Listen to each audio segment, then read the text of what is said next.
Commander Maya Chen massaged her temples as she trudged down the sterile corridor of Galactic Union Station Epsilon 9. 12 hours of negotiations with the Galactic Trade Council had left her exhausted and irritable. The Exalaxian representatives had been particularly difficult, their four eyes constantly watching her with what she could only interpret as disdain. Primitives should know their place, the lead Salaxian diplomat had whispered to his colleague, not realizing human hearing was significantly more acute than their species. Maya swiped her access card, and the door to her quarters slid open with a soft hiss. She froze in the doorway, her fatigue instantly replaced by cold alertness. The room was ransacked. Furniture overturned, personal items scattered across the floor, and the reinforced display case shattered. The katana was gone. Security breach in diplomatic quarter. Section 7. She barked into her comm unit. Officer requires immediate assistance. While waiting for security, Maya carefully surveyed the damage. The thieves had been methodical, targeting her quarters specifically. Nothing else of monetary value was taken. Not her credit chips, not her Martian fire obels, nothing except the ancient katana that had been in her family for 15 generations. Station Security Chief Grolnar arrived with 2 junior officers, his gelatinous form quivering with each heavy step. His 3 eye stalks swiveled around the room before settling on Maya. "Commander Chen, what exactly was stolen?" he asked, fluid voice bubbling with thinly veiled disinterest. "A Japanese sword, a katana, family heirloom, irreplaceable." The security chief made a dismissive sound. "A metal blade. Why would anyone steal such a primitive trinket?" Maya's jaw tightened. "It's more than a weapon. It's—" Yes, sentimental value," Grolnar interrupted, gesturing to his officers to do a cursory scan. "We'll file a report, but I wouldn't get your hopes up. Probably some collector of exotic items." As the security team performed their perfunctory investigation, Maya accessed her personal terminal. The security feed had been tampered with, but not completely erased. She enhanced a single frame, revealing a flash of distinctive purple scales. Talaxian. A quick check of station departures confirmed her suspicion. The Exalaxian diplomatic vessel had left just 2 hours ago, well ahead of their scheduled departure. "Their ship left early," she said, turning to Grolnar. "The Exalaxians took it." The security chief's central eye stalk twitched in annoyance. "That's a serious accusation against a major trade partner, Commander. You have no evidence. Run a molecular scan. You'll find Salaxian DNA. Even if that were true, they have diplomatic immunity. There's nothing we can do." Maya's hand curled into a fist. "Then I'll handle it myself." "That would be inadvisable," Grolnar said flatly. "The Exalaxians are a powerful species with considerable influence. You're just one human." Maya turned to her terminal and began accessing old military contacts. A dangerous calm settled over her as she typed. "You don't understand what they've taken," she told the bewildered security chief without looking up.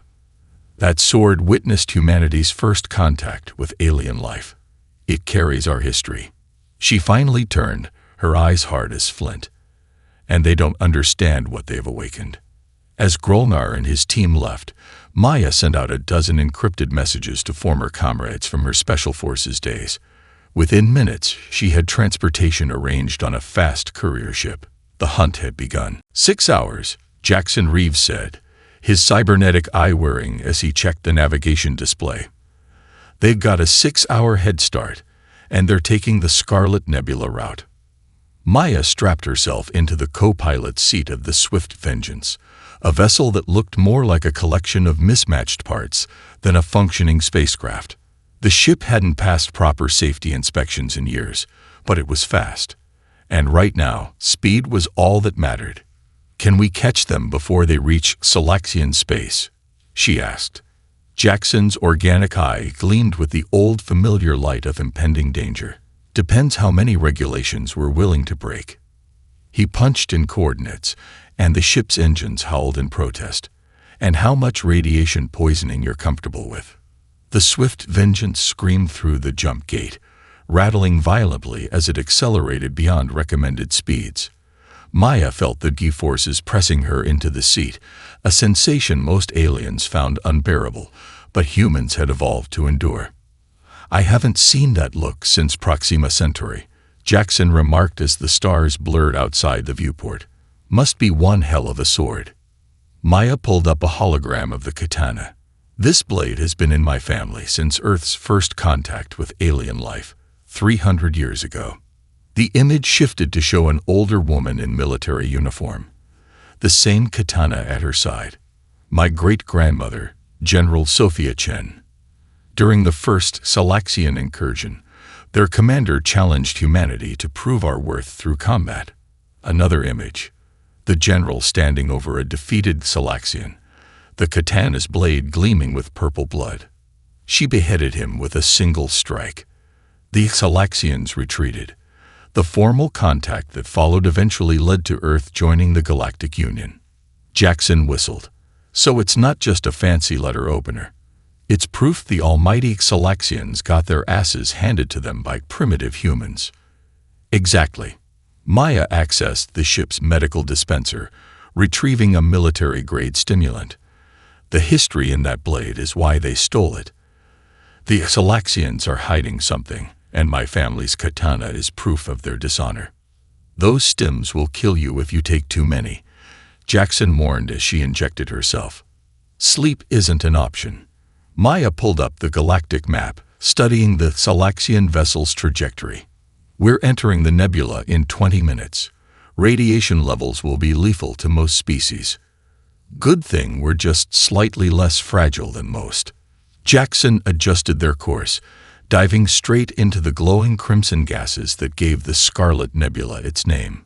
For 3 days, they pursued the Salaxian ship through the treacherous nebula. Maya refused to sleep, surviving on stimulants and ration bars, monitoring the scanners while Jackson caught brief naps. The radiation alarms blared constantly, but the ship's shields held. Barely. On the 3rd day, as Maya's vision began to blur from exhaustion, their sensors picked up the distinctive energy signature of the Salaxian vessel docking at Frontier Station Omega. "There they are," Jackson said, magnifying the image on the view screen. "Frontier Station Omega. Lawless trading hub where anything and anyone can be bought and sold." Maya strapped the only weapon she'd brought, a small tanto blade, sister to the stolen katana, to her forearm. "Perfect. Then nobody will ask questions when I take back what's mine." The proximity alarms blared as they approached the sprawling space station. Patrol ships moved to intercept them. "They're hailing us," Jackson said, finger hovering over the communication switch. Maya shook her head. "No time for pleasantries. Get us docked, quiet and fast." Her eyes narrowed as she spotted the Salaxian ship. "I have a collection to visit." Maya swallowed the gene modifier with a grimace. The bitter pill dissolved on her tongue, sending waves of nausea through her body as her skin began to change. Within minutes, her natural complexion transformed to a sickly purple hue, close enough to pass as a Proximan hybrid in the station's diverse crowd. "Remember," Jackson said through her earpiece as she stepped into the bustling marketplace of Frontier Station Omega, "these tracking beacons have limited range. Don't go deeper than level 3 without dropping a relay." Maya moved through the throng of alien species, her eyes scanning for Salaxian markings. The station's atmosphere was thick with exotic spices and industrial lubricants, a combination that would sicken most humans. She breathed shallowly, filtering the worst through her nostrils. A garish holographic advertisement caught her attention. Salaxian Consortium presents. Primitive Wonders of the Galaxy. Special exhibition today only. The accompanying image showed various artifacts from pre-spaceflight civilizations, including her family's katana. Maya dropped a tracking beacon behind a vendor's stall and followed the directions to Exhibition Hall 7. A crowd had already gathered, collectors, scholars, and curiosity seekers from dozens of species. She blended in, shuffling forward until she could see the main display. There it was. The katana floated on a gravity pedestal in the center of the hall, rotating slowly under dramatic lighting. A placard labeled it, "Primitive Weaponry, Deathworld Curiosity." Rage flared in Maya's chest, but she suppressed it. Emotion was a luxury she couldn't afford. Not yet. "Magnificent, isn't it?" a deep, hissing voice said beside her. Maya turned to see the towering figure of a Galaxian curator, his purple scales gleaming under the exhibition lights. His name badge identified him as Zextoral, Chief Acquisitions Officer. "Indeed," Maya replied, modulating her voice to sound less human. "How did you acquire such a specimen?" Zextoral's 4 eyes blinked in sequence, a Galaxian gesture of pride. A fortunate acquisition from a human diplomat who didn't appreciate its historical significance. He leaned closer, lowering his voice. "Between us, humans are too simple to understand the value of preserving their own history." Maya's hand twitched toward her hidden tanto. "And what is its significance exactly?" "This blade," he said, gesturing grandly, "was used to slay a Galaxian noble during a peaceful first contact. The humans celebrate this barbarism as some sort of victory." He chuckled, a sound like stones grinding together. "We're rectifying the historical record." Maya sent a subtle signal to Jackson through her communicator. "And if the original owner wanted it back?" Zextoral's upper eyes narrowed. "Impossible." Legal acquisition forms were filed with the Galactic Antiquities Authority. His lower eyes focused more intently on Maya. "Your accent is unusual for a Proximan." Maya dropped her disguise, letting her skin return to its natural tone. "That's because I'm not Proximan. I'm human." The curator's scales flattened in shock. "The Deathworlder followed us." His hand moved to a communication device. "Security to Exhibition Hall 7. Contained the human." 12 guards of various species converged on her position. Maya noted each one. Species chosen specifically for abilities that countered human physiology. They had prepared for this possibility. "That blade belongs to my family," Maya stated calmly, centering herself as the guards formed a perimeter. "Return it, and I'll leave peacefully." Zextoral hissed with laughter. "Restrain it. I'll add her to the exhibit, the first human in our collection." The first guard lunged. Maya moved. What followed would become station legend. "We're going down," Jackson shouted as the swift Vengeance shuddered violently, atmosphere screaming against the hull as they plummeted toward Terrace 9. 3 bounty hunter vessels had intercepted them, leaving Frontier Station Omega, disabling their main engines with precision fire.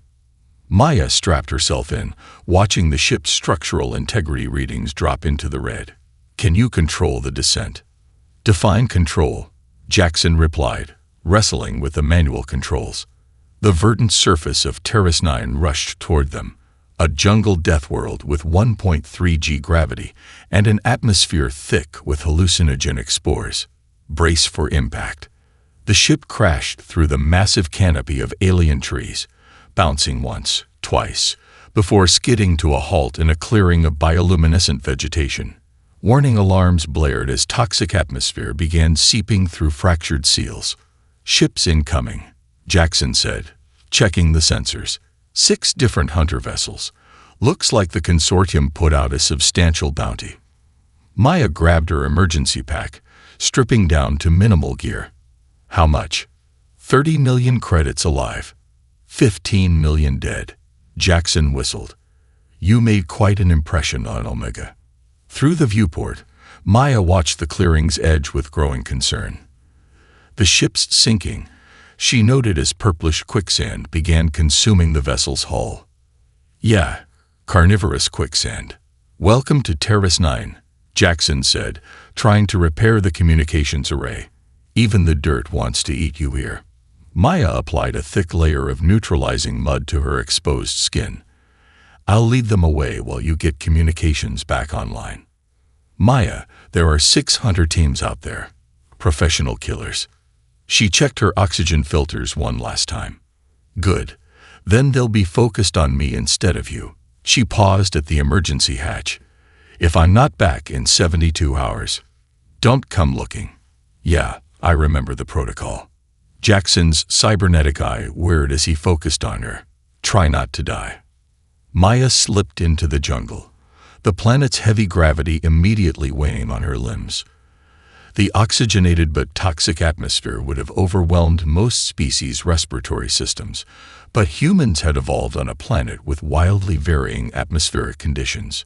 She could adapt, at least temporarily. For 3 days, Maya turned the jungle into her hunting ground. The Morovian trackers went first, their specialized breathing apparatus failing in the dense air. The Krell hunters, with their rigid exoskeletons, broke their own limbs trying to navigate in the high gravity. By the second day, only the legendary Nixilian hunter Vortak remained, his species' famed telepathic abilities giving him an edge. But even he couldn't maintain the hunt indefinitely. The planet's psychoactive flora overwhelmed his sensitive mind, forcing him to rely on physical tracking alone. On the third day, having gone without sleep, an impossible feat for non-humans under such conditions, Maya saw her opportunity. Covered in blood and mud, wearing improvised armor crafted from predator hides, she ambushed Vortak as he crossed a shallow stream.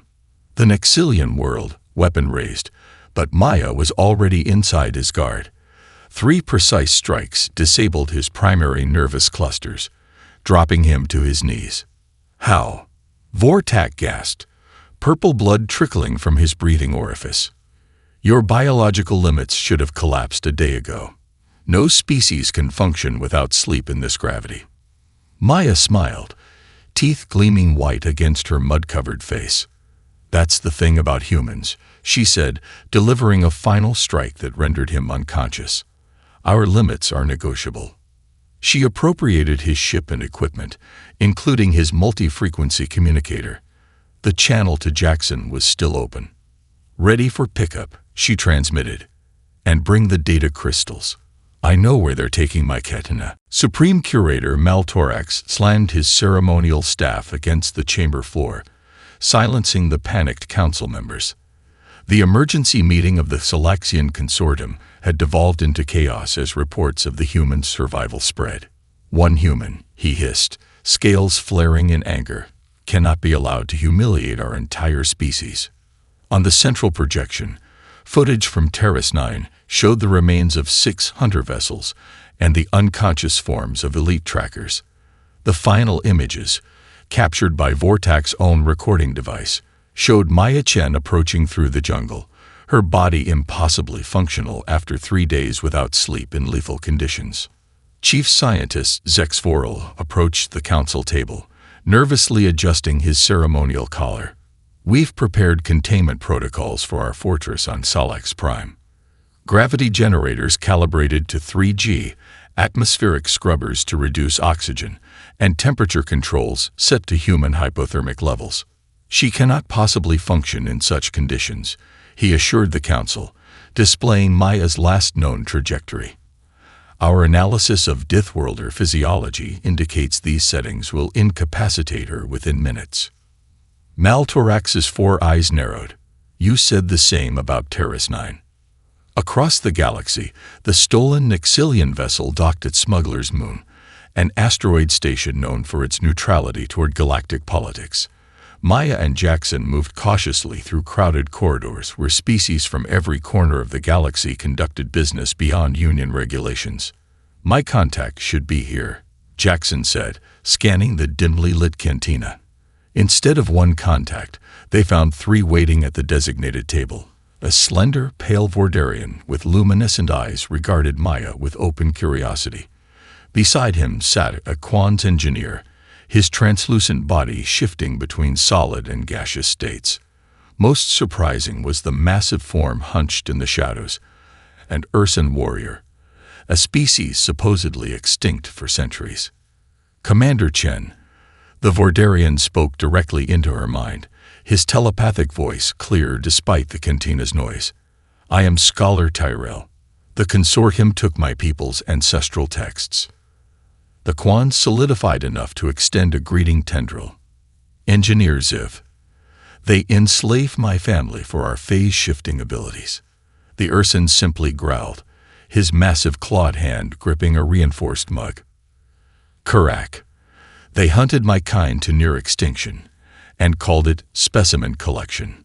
Maya listened as Tyrell projected memories of countless civilizations stripped of their heritage, artwork, historical records, cultural artifacts, all taken by the consortium and either displayed as curiosities or locked away in their vaults.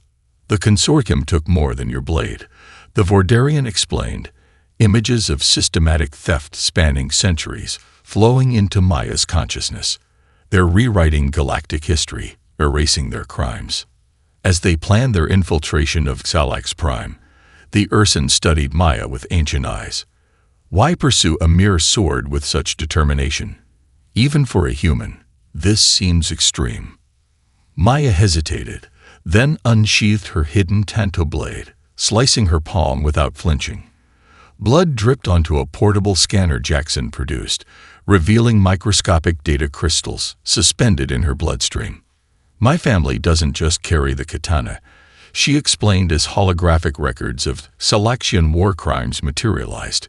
We carry the truth they've tried to erase. The images showed hundreds of worlds invaded before achieving spaceflight, species subjugated or exterminated, all evidence meticulously collected by human operatives over generations. The consortium has spent centuries becoming respectable, Maya continued, wiping blood from her hand. They've stolen evidence of their past from every world they victimized. But they made one mistake. Her eyes hardened. They stole from humans.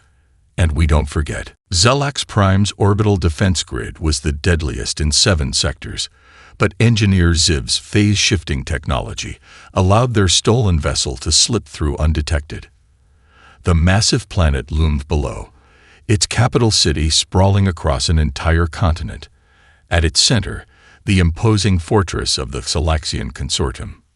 We have one opportunity, Maya said, studying the holographic schematics Tyrell had extracted from various sources. During high eclipse, their security relies primarily on heat signatures. Useless against me, rumbled Kurak, the Urson's cold-blooded physiology being their critical advantage. The plan was elegant in its simplicity. Kurak would create the initial breach during high eclipse. Ziv would phase through security barriers to disable the primary alarm systems. Tyrell would use his telepathic abilities to misdirect guards. Jackson would coordinate from the ship, monitoring security channels. Maya would locate and retrieve the katana. Their timing was perfect. As Skylax's 3 moons aligned to block the system's sun, Kurak slipped past the thermal scanners. The massive Urson moved with surprising grace for his size, creating an entry point for the others. Within minutes, they had penetrated 3 layers of security without triggering a single alarm. Maya followed the schematics through labyrinthine corridors, her body tense with anticipation. According to their intelligence, the katana would be held in the central vault, along with the consortium's most valued treasures. We're approaching the vault, Maya whispered into her communicator. Ziv, we need you at the security door. The central vault was protected by triple-encoded quantum locks, DNA-keyed barriers, and chronotronic displacement fields. Ziv materialized beside her, his translucent form shimmering as he examined the security system. This will take time, the Quan's engineer said, extending tendrils into the control panel. As Ziv worked, Maya felt a subtle change in the air. The temperature began to drop precipitously. The gravity increased, pulling at her limbs with growing force. Oxygen levels thinned. It's a trap, she realized, just as proximity alarms blared throughout the fortress. They knew we were coming. Environmental controls activated throughout the corridor. Gravity increased 3-fold, temperature plummeted to near freezing, and oxygen was scrubbed from the air. Turtle collapsed immediately, his species requiring higher oxygen levels than most. Ziv's phase shifting flickered as his molecular structure struggled to maintain cohesion. Even Kurak struggled to move as the crushing gravity intensified. Maya alone remained standing, though blood vessels burst in her eyes and her bones creaked with each step. Earth's variable conditions, and 1G gravity had prepared humans for adaptation in ways other species couldn't match. The vault door slid open to reveal Supreme Curator Mal Torax himself, surrounded by elite guards, holding her family's katana. His 4 eyes widened slightly at the sight of Maya still conscious. "Magnificent," he said, mandibles clicking in what passed for a Galaxian smile. "Your species truly is remarkable. Even our most extreme containment protocols merely slow you down." Maya fought to remain upright as her vision tunneled from oxygen deprivation. Behind Mal Torax, she glimpsed rows of stolen artifacts from hundreds of civilizations. With proper conditioning, the Supreme Curator continued, "Humans would make excellent additions to our collection." Maya's hand moved to her boot, where she kept her final emergency stimulant, a compound that would temporarily override her body's limitations at the cost of severe cellular damage. "The Galactic President will be most interested in witnessing how we deal with Deathworlders who challenge the natural order," Mal Torax said, as Maya's fingers closed around the injector. Security forces rushed forward, but they were seconds too late. The Galactic Council chambers fell silent as Maya was brought before representatives of 500 species. Her hands were bound by restraints designed for creatures 5 times her strength, a neural disruptor collar around her neck. Despite 3 days of interrogation, she walked with her head high, meeting the stares of the assembled dignitaries without flinching. The Galaxian consortium had spared no expense for this spectacle. The trial was being broadcast across all settled systems, a clear message about the consequences of challenging their authority. Supreme Curator Mal Torax approached the central podium, his ceremonial robes glittering with rare minerals from a dozen worlds. Behind him, a massive display showed footage of Maya's violent path from Epsilon 9 to Xalax Prime. "Esteemed representatives," Mal Torax began, his translator converting his hissing speech to standard galactic common, "we present evidence against not merely this human, but humanity itself." The chambers darkened as footage played of Maya fighting through the exhibition hall on Frontier Station Omega, surviving the deadly jungles of Terrace 9 and breaching Xalax Prime's defenses. "This primitive species lacks the temperament for galactic society," Mal Torax declared. "They resort to barbarism when diplomacy is available. They pursue violence when civility is an option." The council murmured in agreement until Maya stepped forward, invoking an ancient bylaw. "I request the right to speak in my own defense under Article 7 of the Founding Charter." The Galactic President, a meridian with translucent skin, revealing 3 nervously beating hearts, nodded reluctantly. "Granted. The accused may speak." Maya's voice carried clearly despite days without adequate water. "The katana your consortium stole contains more than metal. It contains memory crystals recording the Galaxian invasion of Earth 3 centuries ago, an unprovoked attack on a pre-FTL civilization." Gasps echoed through the chamber. "This violated the most sacred law of the Council," she continued steadily. "My ancestors repelled the invasion using that primitive blade, and rather than face dishonor, the Galaxians have spent centuries stealing evidence of their crimes." Mal Torax laughed dismissively, producing the katana from a secured case. "These are the desperate lies of a barbarian. This contains no such records. Examine it yourselves." As council technicians approached, Maya made her move. The human flexibility that aliens found so disturbing allowed her to dislocate both thumbs, slipping free from restraints calibrated for inflexible exoskeletons. In one fluid motion, she seized the katana, drawing it with practiced precision.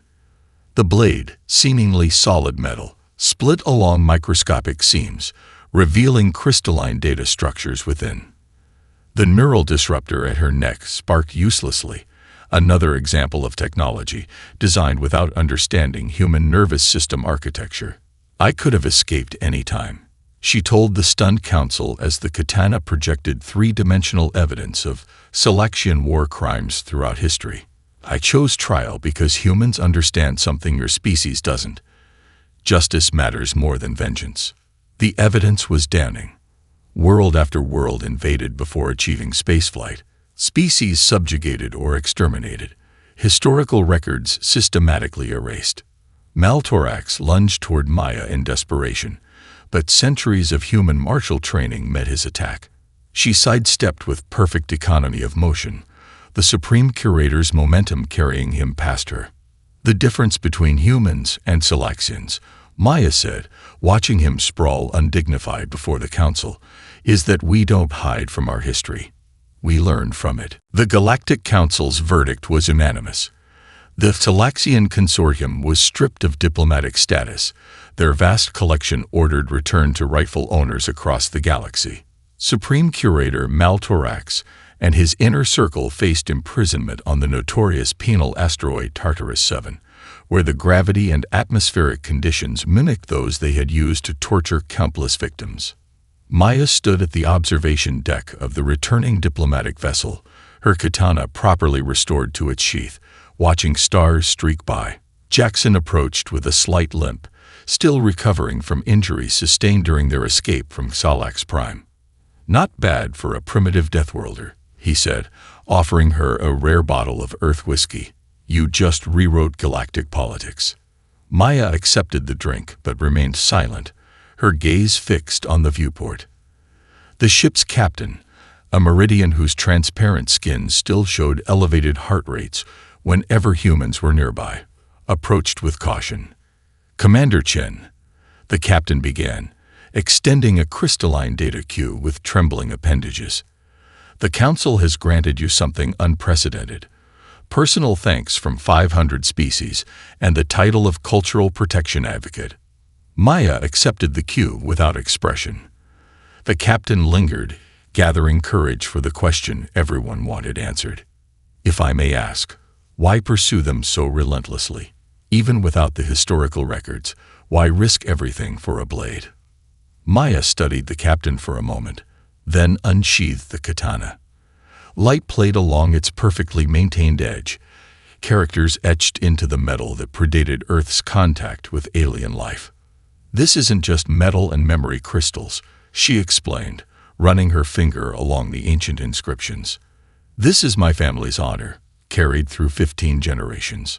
On a death world, your word and your courage are sometimes all you have." She resheathed the sword with a decisive click. "Humans don't start fights, Captain, but we finish them. The Galaxians didn't just steal an object, they tried to steal our history, our truth." As their ship approached Earth, Maya received thousands of messages from species emboldened by her stand against the consortium. Museums across the galaxy discovered their donated artifacts were actually stolen. Resistance movements found their erased histories restored. The Galaxians, facing financial ruin and political isolation, issued a formal apology spanning 300 years of systematic theft. Maya returned to Galactic Union Station Epsilon 9, now as a diplomat with real authority rather than a token human presence. Her allies had found their own paths. Tyrell archiving recovered texts, Ziv reuniting with his liberated family, Kurak beginning the long process of rebuilding Ursan culture. Security Chief Grolner met her at the docking bay, his gelatinous form quivering with what might have been nervousness. "Commander Chen," he began, eye stalks lowered in contrition. "The station extends its formal apologies for dismissing your concerns." Maya nodded acknowledgement. But Grolner wasn't finished. "I must ask, how does one human accomplish what entire civilizations couldn't?" Maya paused, considering her answer carefully. "The Galaxians thought they were stealing from a primitive," she said, patting the katana at her side. "They forgot that on a world that tries to kill you every day, the survivors don't know how to quit." She smiled, the expression both genuine and somehow predatory. "That's the day aliens learn never to steal from a Deathworlder."